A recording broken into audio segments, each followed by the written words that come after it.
Hello, everyone, and welcome to APQC's webinar, Challenges in Order Management. I'm Marisa Brown, APQC's Senior Principal Research Lead for Supply Chain Management, and it is my pleasure to introduce our speaker today, Chris Pfefferly from Redstone Consulting. I've known Chris for several years, and she always has something interesting to share from her many years of experience in order management, customer experience, and supply chain. Today, we're going to learn from her how to effectively evaluate the end-to-end order management landscape, including finding and resolving pain points and the value of the ever-important automation, and so much more. So without further ado, Chris, I'm going to turn it over to you. Okay, thank you so much, Marisa. Can everybody hear me okay? Just a nod, Sounds maybe? good. Okay, perfect. Well, good morning and good afternoon. And let me add my thanks to Marisa's to you all for attending today, taking the time to join us. Because you're here, I'm assuming that you're interested in hearing more about order management challenges. So perhaps you just want to have fewer mistakes in fulfilling your company's orders. Perhaps you're looking at reducing costs, saving time. Maybe you want to be able to have more data-driven decisions made around the order management processes. Perhaps you're looking for enhanced visibility to your performance, as well as your processes.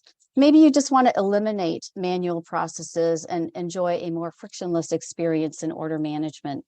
So whatever the reason for being here today, my goal is to help you better understand the challenges in order management and identify some potential areas where you may want to put some focus within your company.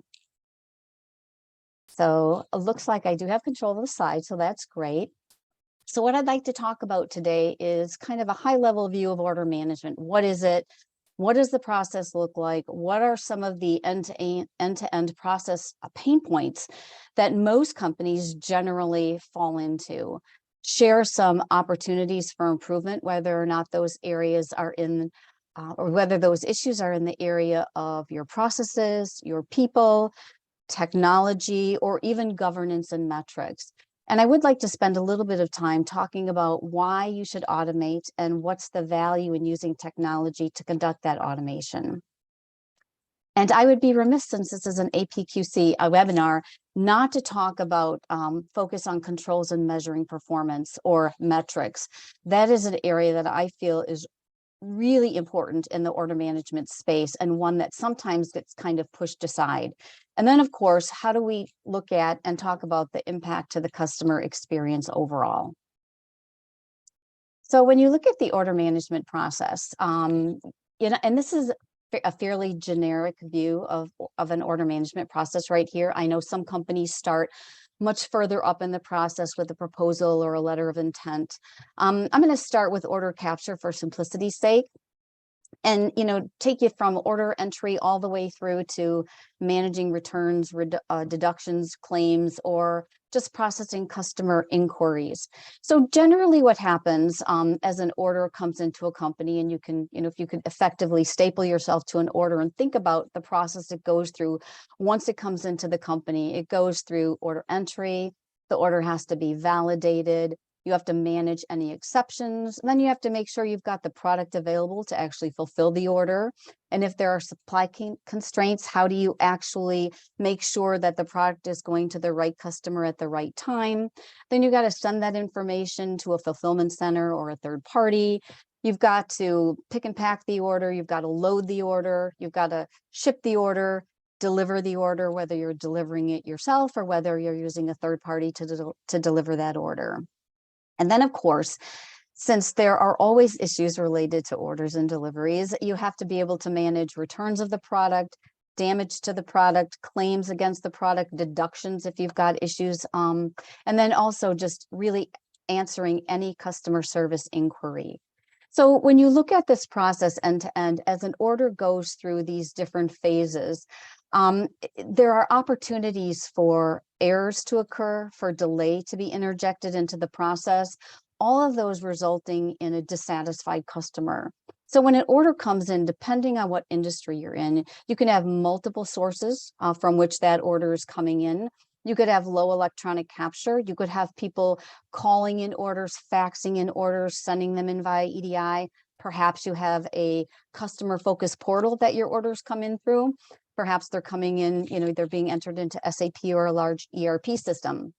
But regardless of where they come in many instances, there's low automated capture.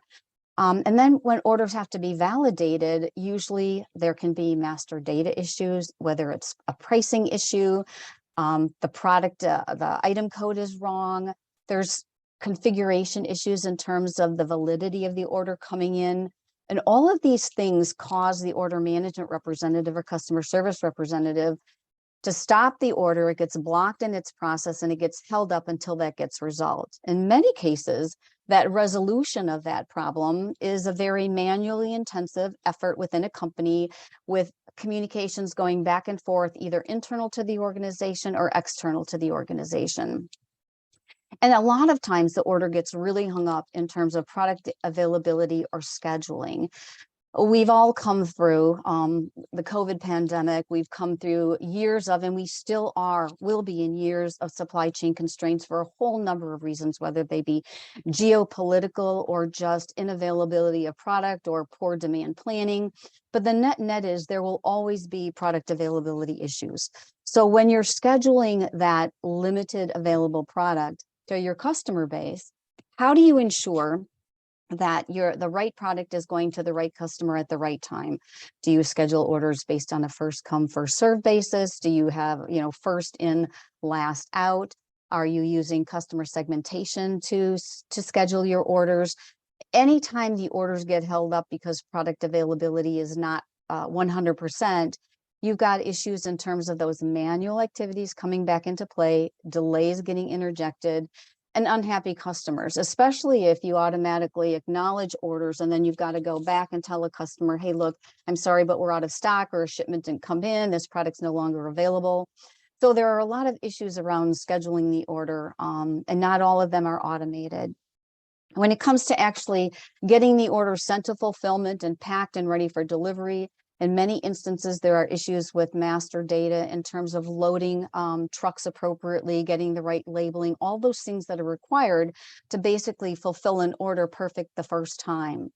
And as we all know, the most common question that comes into customer service organizations from customers, whether they're calling in, whether they're sending in an email, whether they're going in online, is kind of like, where's my stuff? That's what everybody wants to know. We're also spoiled with being able to track and trace orders. We have this instant gratification where we want to know exactly where my order is and when is my order coming. And that will not change going into the future. And then, of course, managing returns and claims can also be a very manually intensive effort between your company and your customer base.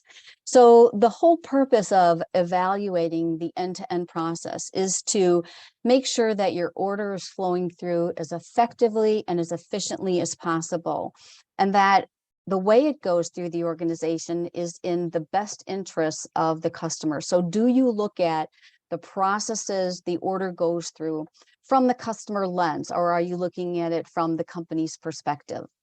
Which kind of leads me to the next slide, because if you look at order management, the functional organization order management, if one even exists within your company, vis-a-vis the traditional organizational structure of companies, what you find is that many companies today still have this functional silo structure within their entity. So they've got the traditional sales organization, maybe merchandising, marketing, you've got supply chain, you've got finance, you've got IT, legal, all of these functional organizations that in many instances, what they are doing or the work they're doing and the metrics they're operating by can be in complete conflict with the order management flow within your organization, because these functional organizations are generally measured on functionally specific metrics. And where, finance may turn a dial and put a customer's all their orders on credit hold, that creates churn and creates downstream effects on the order management organization. So if the problems and metrics aren't addressed across all of the functional organizations, looking at it from an end-to-end perspective, it can cause a lot of problems for your customers. Order management generally is held accountable for the order and the order flow and customer service, but they don't necessarily always have the authority and the responsibility to drive the improvement in the end-to-end process. So OM sits kind of in this unique position, right? They're at kind of the intersection of all of these other organizations. And while many companies are looking to set up organizations or have this matrixed environment where you've got your functional organizations, but then you add in this additional layer where you're looking at end-to-end processes, whether that's, the order to cash end-to-end process or the procure to pay. But looking at this matrix or two-tiered approach to organizational structures, because they recognize the order, in my opinion, is like the heartbeat of the company. So if your orders aren't flowing through accurately and efficiently, you're driving a lot of downstream impacts within the company that are costing you money, that are impacting your margins, that are impacting your customer satisfaction, and none of those are good impacts to have. So when we look at the challenges in order management, they can generally fall into 4 high-level buckets. They can fall into this kind of process area. They can fall into people, whether or not that's people within the order management organization or the people they have to work with either internally or externally. And then there's technology, which of course everybody wants to go right to technology and focus on that, but we're gonna hold that for third place here. And then last but certainly not least is metrics and governance around the processes within the organization. So I'm going to kind of take these one at a time and do a little bit more of a deeper dive into them.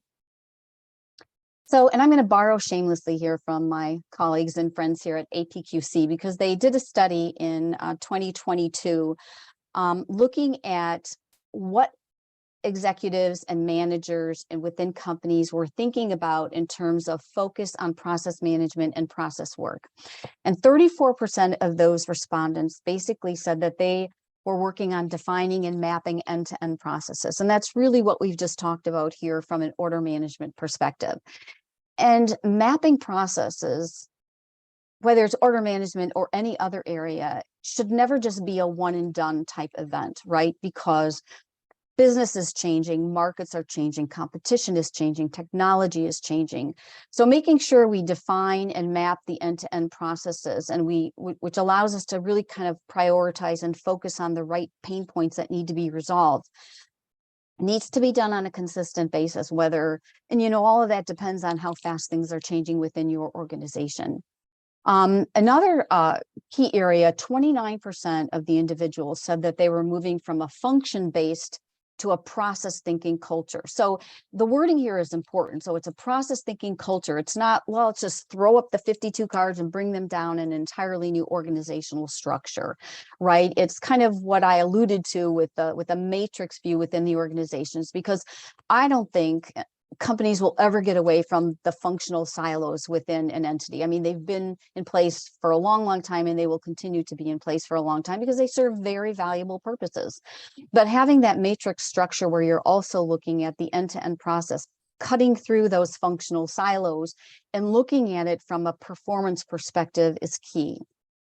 And the way that gets driven really is through the culture of the leadership team and the culture of the organization.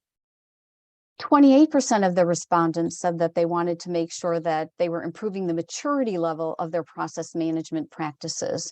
And that's really, how do you leverage process assessments to chart a course forward? And I have run order management operations for several different companies, as Marisa said.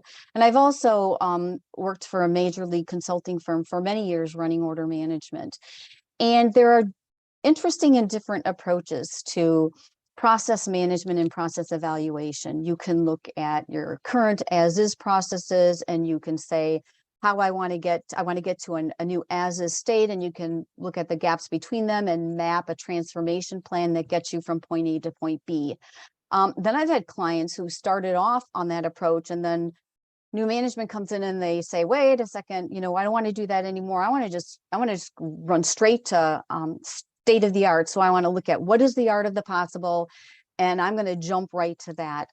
But that presents problems too in some cases, because if you don't have a transformation roadmap to get you to the state of the art and you don't know what your starting point is, sometimes that can really result in a lot of issues. So the net here is 91% of the folks interviewed basically said that they were working on process management as a top priority for this year, which I think is a very good thing for companies to be focusing on. And I think the folks at APQC would agree. So if we look at the second area of people, a lot of times this just gets kind of washed over and we say, hey, people have a job, they should be lucky to have a job, they'll do this job and they'll do it the same way they've been doing it, the way they always have, and life goes on. But when it comes to people, there are a few things you really need to focus on in an area like order management, or if it's order to cash, or if it's procure to pay, because those are the organizations that kind of cut across those functional silos. So there are unique skill sets and requirements for people working in those types of areas. So people have to be working in order management, have to be very knowledgeable about their processes, about their tools, about their capabilities, and really how the company is operating as a system, because they need to know how things are working in supply chain. They need to know how things are working in finance if they need to get orders off of credit hold and so on. There's just a whole myriad of issues they need to be knowledgeable about. And they also have to be very process oriented, because that is what their work revolves around. Being collaborative is very important, because they're working with many organizations, whether internal or external to their corporation. So being collaborative and being a kind of a disciple of their organization is very important, and they need to be engaged. And then really, it comes down to the 4 I's. Are the people informed? Are they involved? Are they interested in the work they do? How are you making it interesting for them? And are they inspired to do the work? And that's more of a cultural management issue. Are we doing that with the folks in the organization?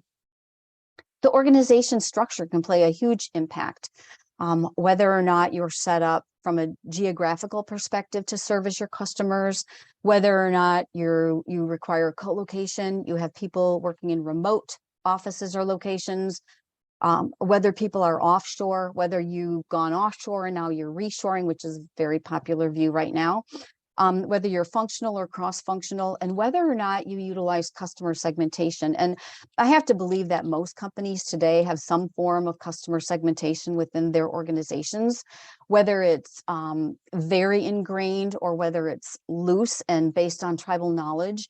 But we all know that not all customers were created equal, right? Like 80% of customers, 20% of customers usually generate 80% of your revenue. And those 20% of the customers usually require some form of special consideration, whether it's hand holding, whether it's white glove treatment, whether they provide a forecast and you ensure that supply constrained product goes to them first. However you're managing that, you've got some level of customer segmentation within the company, and the people working in order management need to understand that very well. When it comes to tools, obviously you need to make tools available to people to do the job. I mean, people can't, a company is very difficult to operate today without automation. With all of the great technology that's available, it's hard to run your company just using manual processes, paper, things like even email. You've really got to evaluate tools and look at their availability and how they complement and work in kind of a symbiotic relationship with the processes within the organization. And are your people trained and retrained? Are they certified? Are they certified on the tools? Are they certified on the processes? And as tools change, which they do quite often, we get software updates all the time. How are people keeping up with those changes? How do they understand how those changes or updates to technology impact the current processes? And are they set up to manage that on a regular basis? And then, of course, there's the retraining involved.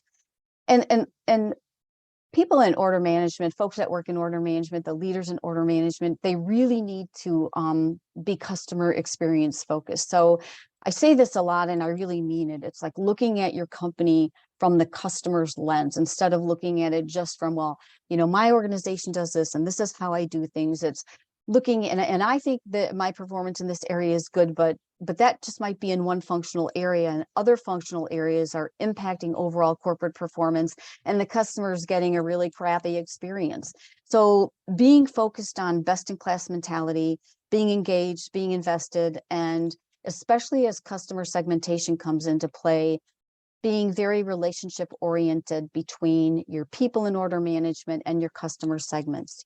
Are your people actually set up to develop relationships with those customers? And we'll find that as you implement more and more technology and free up people in the organization to do less mundane tasks and to focus more on customers, it's amazing the things that your people can now do that are much more proactive and much more focused on improving revenue, reducing costs, and improving efficiency and effectiveness. So, we get to the technology piece. And I'll be quite honest, there are probably people on this call who can deep dive into all of technologies in a lot more detail than I can. The importance of showing this slide is just showing you a snapshot of the myriad of technologies that are available in the order management space. And Gartner just recently released their 2023 supply chain technology report on automation. And their prediction is that in 3 short years, 65% of short-term decisions or actions within supply chain will be automated or autonomous. So technology is moving, is advancing at a really fast rate. And there are technologies that have been in play in order management for quite a while. And there are new ones that are just being generated that offer some really interesting opportunities. But if you look at them, they all provide advantages, right? I mean, something from simple workflow, which allows you to literally send information in a sequenced way to certain people that need to see it, to automatically approve it. I mean, workflow, which we implemented years and years ago, allows people in order management or within the company to make quicker decisions, to collaborate better, and to get a clearer view of how the business is operating. And then, you've got technologies like optical character recognition, which in the early days in order management was key for people who are receiving orders via fax or via email, or gosh, in my experience, I've had sales guys write, orders on a napkin and say, this is what my customer is ordering, take this as an LOI and get it secured in the system. So, being able to do optical character recognition and extract that information and put it into systems and then utilize it in an automated way is key. And it offers a lot of benefits. It reduces your costs. It helps accelerate the workflow we just talked about, automates the routing, and really gets things into the system faster and more efficiently, with less work on the part of order management. So order management people aren't necessarily transcribing or sitting there doing boring work, transcribing information from one piece of paper into a system. It also has the ability to reduce the amount of manual errors that might get entered. And then there's robotic process automation, which just allows, software to do repetitive actions much faster, more accurately, and tirelessly. People think of robots. I mean, I think of the early days in manufacturing when the little robots would come along and deliver the mail. Well, robotic process automation is just really all about letting software do things much more effectively and more efficiently on a constant basis versus having a human do it. Now, the caution there is that if you have a bad process and you're doing bad work and you automate it, you're just doing it faster, maybe creating errors faster. So that's why it's very important to understand the processes behind the work that's being done, so you're not perpetuating additional costs and additional errors throughout your system. And then machine learning and AI. Machine learning, really important to have learning software, especially in areas where you want to be able to understand changes customers are making, either in placement of orders, what they're buying versus what they're forecasting. Software can review the information, analyze large amounts of data much quicker than any human can, come to the right conclusions.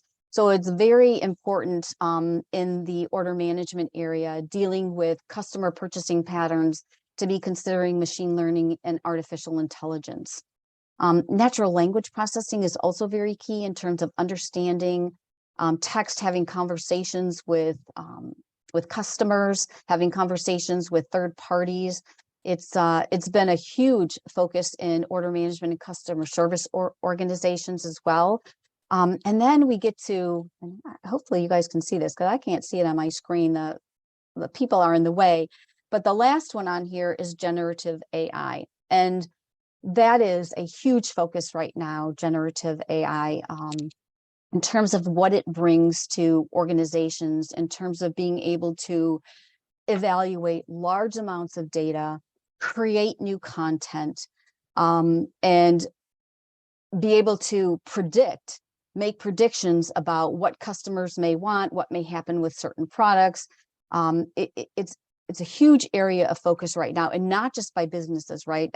Lots of other organizations are kind of jumping in here, whether it's politicians or others, because people have some concerns about some of the risks in terms of security, in terms of bias being introduced, in terms of compliance. So it's one of these areas where it's really got a lot of focus. As a matter of fact, I just read a report this morning, and if you will excuse me one second, I'm going to grab it because this just came out this morning. It was an IoT analytics report where they interviewed 4,000 US companies. They interviewed the CEOs of those companies, and they asked them what technology creates the most opportunity for business. And this isn't just for order management, although there are huge opportunities in order management. And 58% of these 4,000 CEOs said the technology that's going to improve or bolster their business is predictive AI, which very, very interesting. And 12% of them, and when they were talking about predictive AI, they wanted to use it for the data analytics and predictive capabilities. And when they were talking about generative AI, they're a little bit more cautionary. 12% were looking at generative AI, but more for the creating content part. And specifically in the order management space, there's a company that I know of. I just actually sat in on their webinar before joining this one. And they were talking about generative AI and the value in order management. And one of the things that they are doing is they are using generative AI. And this company, by the way, great Midwestern company, name is Esker, headquartered here in Madison, Wisconsin. And they are using generative AI to review data in terms of answering customer inquiries. And so the generative AI is reviewing reams and reams of data, and it is making a prediction or giving a response to the customer inquiry, but rather sending that directly back to the customer where there may be bias interjected. They're having their customer service representatives review it first before sending out. So it's part of their customer inquiry management solution. And I really like their approach because it helps mitigate some of the risk and the bias that people have concerns with in generative AI. So regardless of which technology you're using, you know, as you work through process changes, looking at where the pain points are in your processes, looking at these technologies as a way to augment what it is you're doing, automate, augment, and accelerate outputs for order management, all to the benefit of the customer. It's really about driving efficiency and changing the way customers engage with your organization. And really that's what moves your organization forward. So I'm going to move now to the fourth.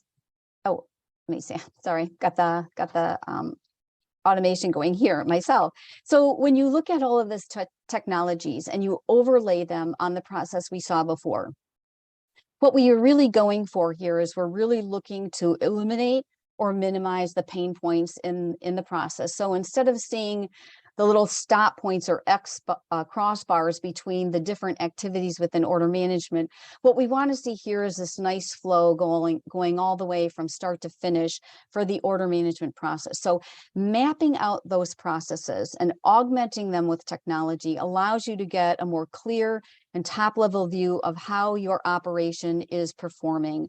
It helps to identify redundancies. It helps to highlight where there's waste in the system and where it can be eliminated. All of this driving a more effective and more efficient organization while looking at things from the eyes of the customer, because what you're trying to do here is minimize errors getting interjected, minimize delay, have things flow through much more quicker and efficiently, allocate inventory better, make sure the right customers are getting the right product, make sure you're sending good information down to a fulfillment center so it's not getting hung up there, making sure all the right information is there to prepare the order for delivery and actually deliver the order when it's supposed to be delivered, and then having great technology and ways to manage returns, to manage customer inquiries as they come in.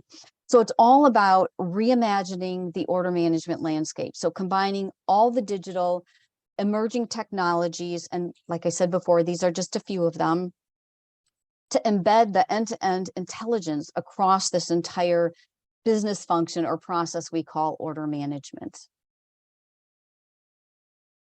So lots of values in the technology. I hit on some of them, obviously, and you all probably know these just as well as I do, sometimes better, but you really want, and you're getting faster decisions made, saving time on repetitive tasks, and really improving the effectiveness of activity. So it's not just about efficient, but it's about effectiveness as well, because you can do something wrong very efficiently, but what you really want is to make sure you're combining the efficiency along with the effectiveness, driving for the right output.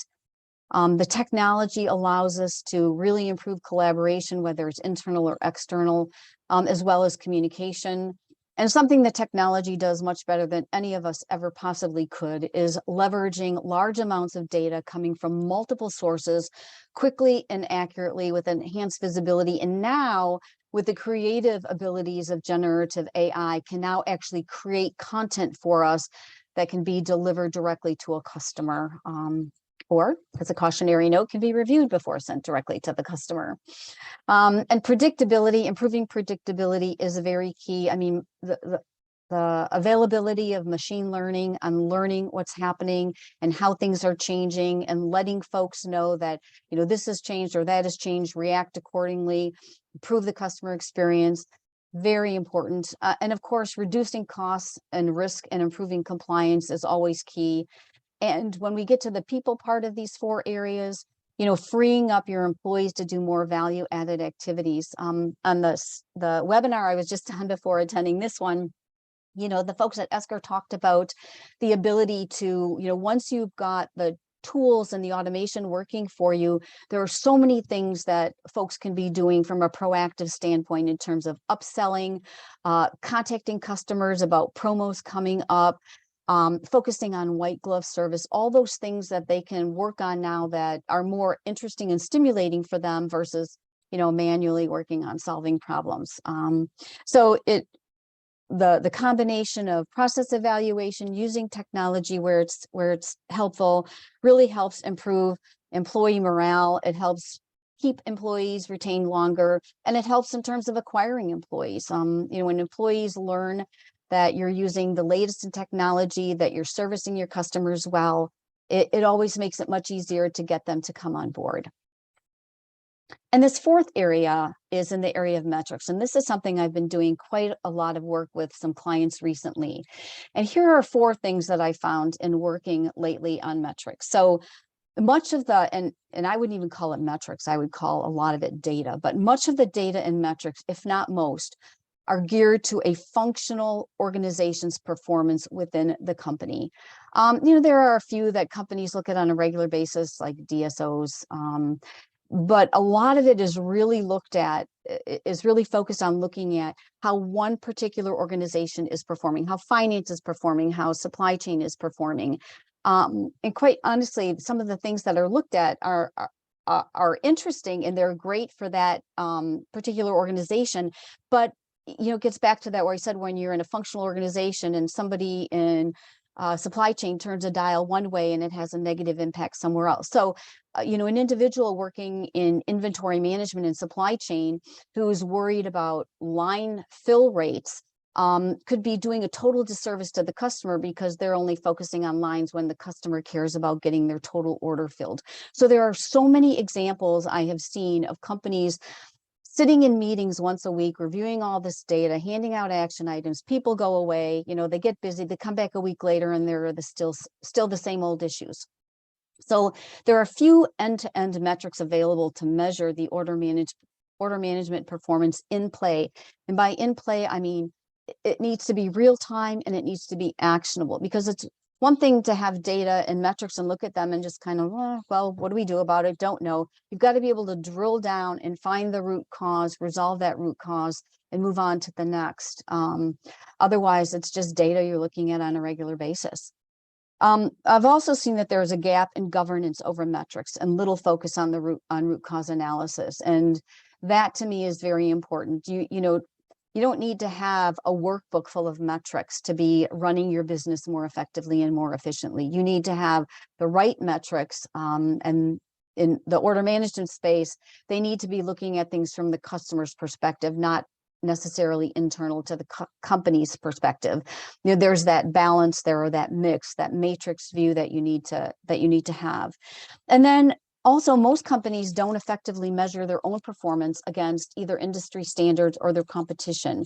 And benchmarking doesn't need to be just against your competition or just against industry standards, right? You can measure against yourself. So you should be looking at certain metrics and how those are changing over time, and are what you are doing have an influence on actually changing those metrics for the better.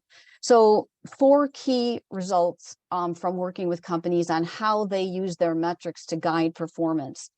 When you look at metrics, and here we'll focus in order management, a lot of companies only look at CSAT and NPS as measures of order management performance. And while they serve a great purpose, they are strategic and relationship oriented. And this is my opinion, and I know there are some people who might dispute that, but hear me out here. So CSAT and NPS. CSAT is really looking at, asking customers about their latest transaction with the company. And even if there's been a good transaction, people usually tend to look at the bad ones and focus on the bad ones and remember the bad ones. And then NPS is looking at how likely a customer is to recommend you to a colleague, to a friend, to another company, etc. So they're important, but to me, they're much more strategic in nature. So they're more like an indication of how you're trending.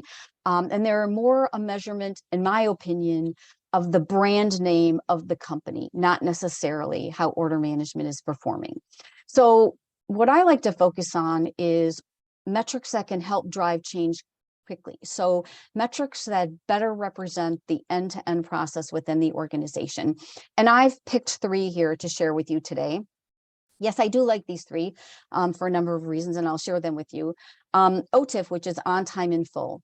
That really measures performance from the customer's eyes, and it measures how many orders you deliver on time, in full, with the accurate product, with the right documentation. And this measurement has a multiplier effect. So even if you deliver 95% of your orders on time, and you deliver 95% of your orders in full, and you have 95% of your orders that are accurate and 95% of the documentation that's complete, there's a multiplier. You multiply these 4 things times each other, and even though you think you're at 95%, your on time in full metric really says you're at 81 or 82%. So it's a key measurement nowadays, because especially if you're in the B2B business or you're in, say, CPG, and you have a specific window in which you have to deliver product to a customer, and things are set up around that window, right? You've got to have dock space free, you've got to have trucks arriving and planned for to come in and out, you've got to have people there to receive them. All these things have to be coordinated from the customer's perspective, and then you don't deliver your product on time, and it has a real downstream effect. So, many companies in the B2B business, that 20% of your customers who represent 80% of your revenue usually have SLAs or service level agreements or contractual requirements that around your performance. And nowadays, people will charge you if your on-time delivery is not meeting the SLA requirements. So you're paying penalties, and that penalty is coming off your, it's direct impact to your margin. So it's something to really focus on, because it measures just a broader spectrum, if you will, across order management. So it's looking at How is forecasting performing? How is inventory management performing? How are your systems and tools scheduling your orders appropriately? Do you have the right product? How is your picking accuracy? All of these things come together to represent this measurement on time in full. So to me, it's a very important one that companies should be looking at. The next one is the perfect order index. And that really looks at how perfect are you in terms of delivering all of your orders on time and complete and accurate with the right documentation. So it's very similar to on time in full, but it's also it also looks at, it makes you think about not just what is your perfect order index, but really how perfect are you, how perfect should you be, and how perfect can you afford to be? Because there's no company in the world right now that carry all the inventory to have every order perfect all the time, right? So by measuring the perfect order index and looking at how that changes over time, how do you actually impact the perfect order index so that you're improving it and you're actually leveraging your processes and technology to deliver more perfect orders in a cost-effective manner. So you don't have to have a perfect order index of 92% or 97%. You don't necessarily have to have the same perfect order index of your industry or your competition, because you may not be able to afford to do that.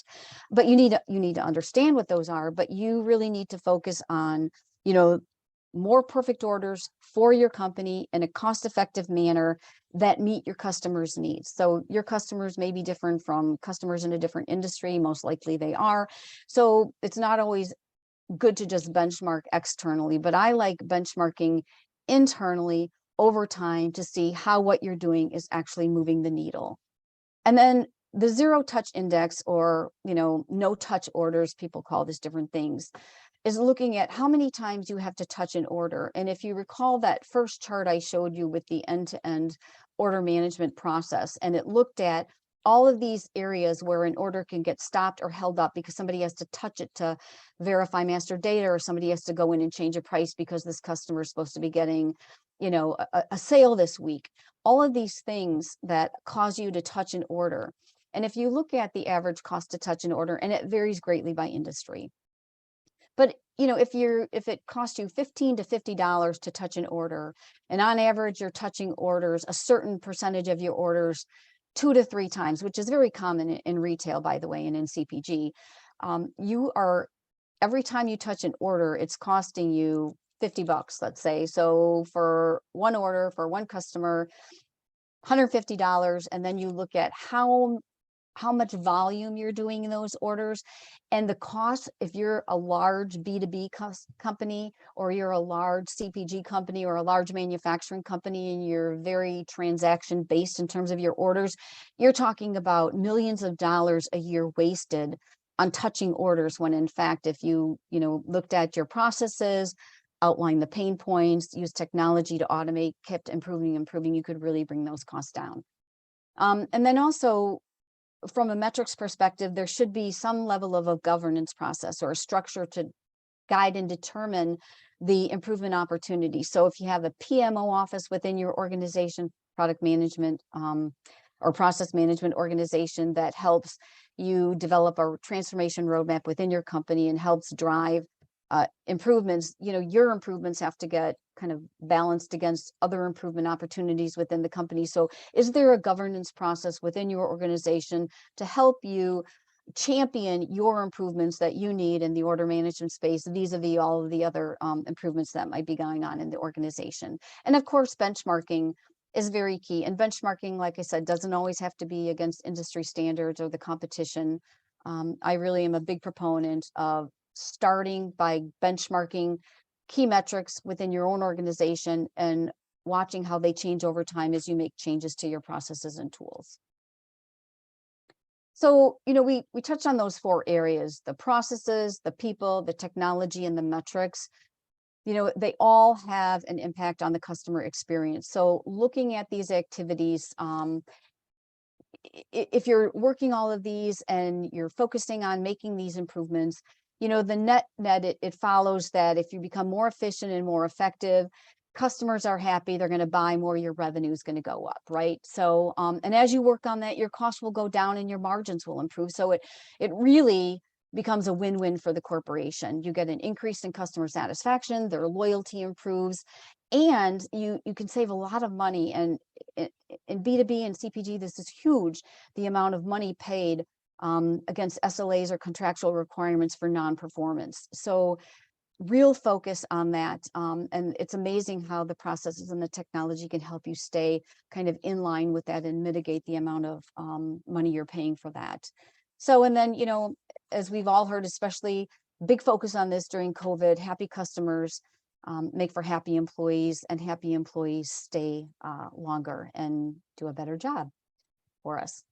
So opportunities, and I'm just going to do a quick time check here. We're almost out of time, but so these questions and opportunities for you to consider, when you're looking at process, what are the pain points in your processes? What can you do to eliminate them? How do they affect your customers, the inefficiencies, and how do they impact the corporate performance? And the most things that executives focus on is, how does it impact my revenue? What's it doing for my costs? And what do my customers think about it?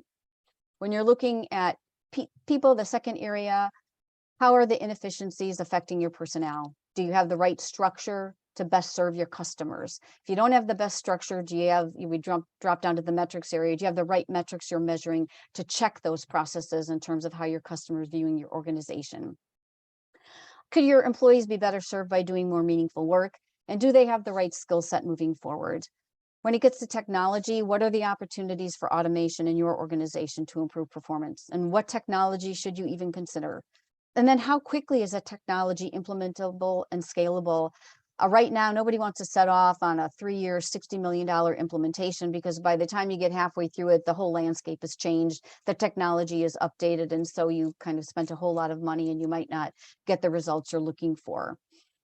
And does the technology support or enhance the processes within the company? And then metrics, we just touched on them. Am I measuring the right things? Are my metrics relevant? And are my metrics real-time and actionable? And I know that's a lot of information in a very short period of time, and some of it we had to touch it at a high level. But I would be very interested in answering any questions you might have. And I don't know if I need to turn this back over, or Talene can take control. Marisa, how do we want to handle questions? Thanks, Chris. So I think if we move on to the next slide or so, we have there is Chris's contact information. So I'll just say anyone who wants to ask specific questions, please do feel free to contact Chris directly and correctly. I guess that would help. And then if we move to the next slide, we have a couple of questions that folks have shared with us already, but I do want to encourage everyone to please put your questions in. There's a little more information about Chris for you to kind of read at your leisure, since everyone will get these slides. But let me just start asking you a couple of questions, Chris, that we've gotten from some folks, and do continue to pose your questions. First question that came in, you mentioned master data a few times in your presentation. Right. And the asker says, my company struggles with this as things keep changing. So do you have any suggestions on how to do it better? Oh, yeah, that is a very interesting question. And there are lots of ways to do master data better, right? And it comes down to the systems and tools you're using. And do you have a way to, is it kind of a one-stop shop for where master data is held in your company, whether it's customer master data, whether it's product master data? And is there a process that says once master data is identified as being accurate, is there a good process to go back and within the systems update that master data so that the next person and the next person down the line aren't running into the same inaccurate issue? And there are lots of ways you can set up governance to do that. Some companies actually have a master data cleanup effort that goes on, whether it's done weekly, monthly, where all the master data in the company is, updated so that you're not working with dirty or unclean data, because no matter how hard you try to keep the data updated, there will always be that inaccurate data that kind of works its way into the system, but it's knowing how to get it updated kind of one time in that one-stop shop for master data within your organization. That's a good point. I like that you mentioned the governance needed because it has to happen. No matter how clean you get it, something's going to creep in there. Right. Excellent. Well, we did receive a question from Alan, and his question is, where is a good place or a benchmark for organizational training to benchmark organizational training impacts to our business that is measurable and tangible? So organizational training impacts. Well, when you go through a training process or certification process, one of the best ways to understand whether or not it's effective is to have people go through a certification or a testing process on what it is they're learning or supposed to have learned. I mean, that's kind of standard operating procedure if you're going through a large change management process. People need to be trained on what's new and what's available that's coming up, whether it's a process change or a new software tool you're implementing, making sure that everybody is certified or trained and retrained on whatever it is you're implementing is very key. Otherwise, people may not stay up on that. And so having that and going through that methodically, I think is key. If I Great point. understood the question right, I think so. Yeah, I think you're saying like you need to make sure you can evaluate the impact of that on the business, not just correct. did they take the training. Right. Excellent. So one other question for you is, you talked about the benefits that technology brings to the order management process.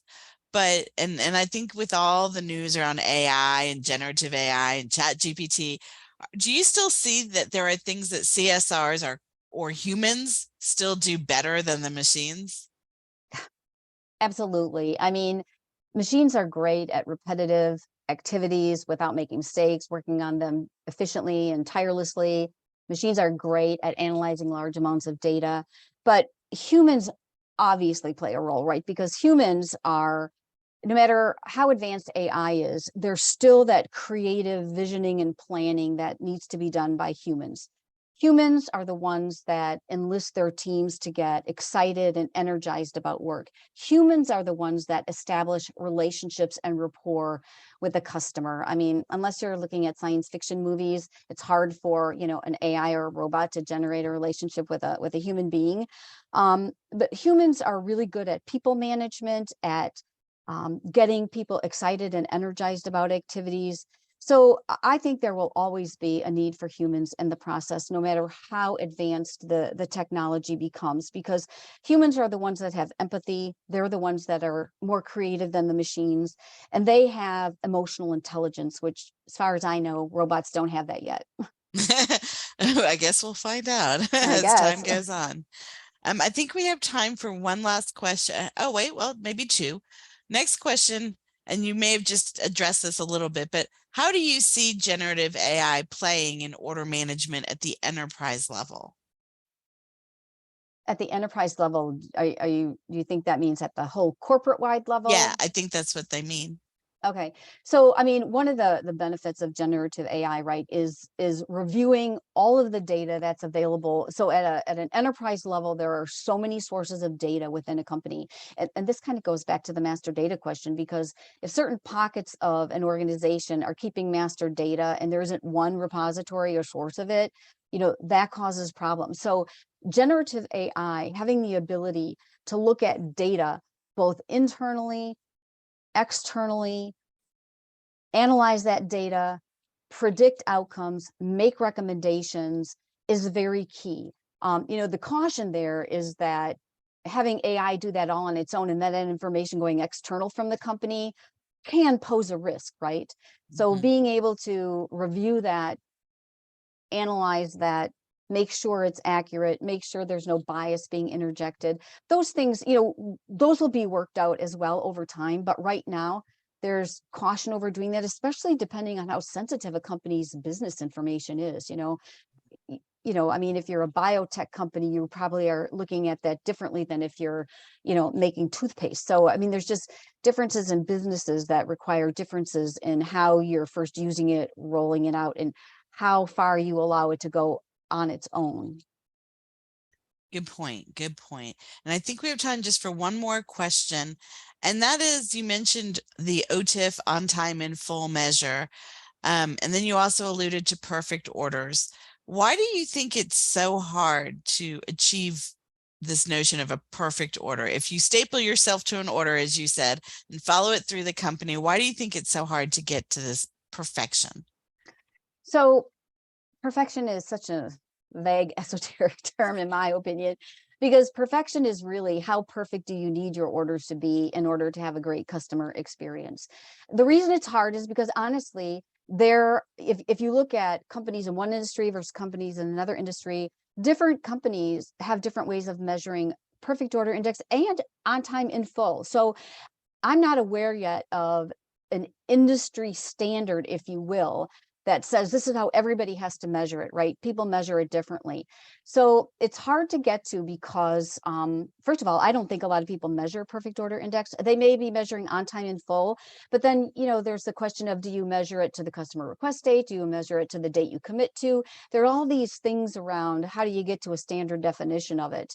I think what's most important is for companies to understand to set a metric definition. So if I'm going to measure on time in full, I want it to be on time to my commit date, because that's what I'm committing and that's what the customer's planning around, not their request date, because we all know request dates can come in that are past due and request dates come in that are unreasonable. But if you set the measurement up to be performing to your commit date, customers are planning around that, and you start measuring that. How often do you deliver the order on time in full to that customer in that time frame with the right stuff?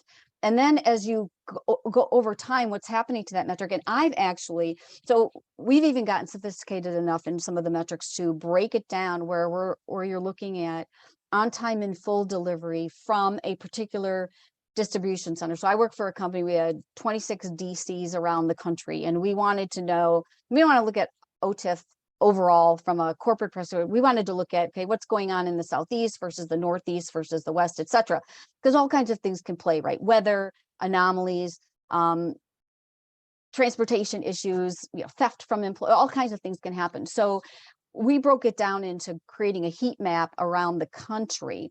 And then you can root cause. If you see, one area of the country going yellow or red, that's a problem. So then you start drilling and deep diving into that to find out what is the problem. So it kind of goes back to what I was talking about. You set the metric, you have a way to measure over time what's happening, and then you want to drill down and be able to identify the root cause and resolve the root cause to move the company forward. So yes, it's important for benchmarking. It's important to understand what the industry is doing, what your competition is doing. It's not necessarily so important to be exactly like them or better than them.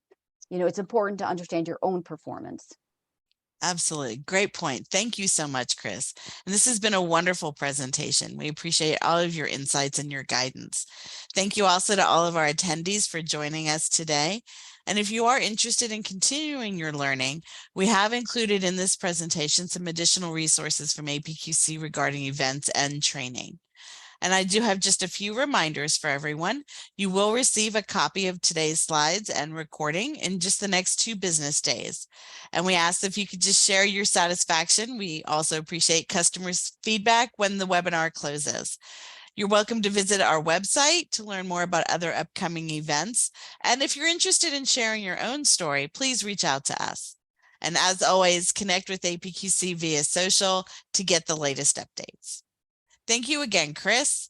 And thank you again to everyone for joining us. And I hope you all have a great rest of your day. Thank you. Happy holidays. Thank you.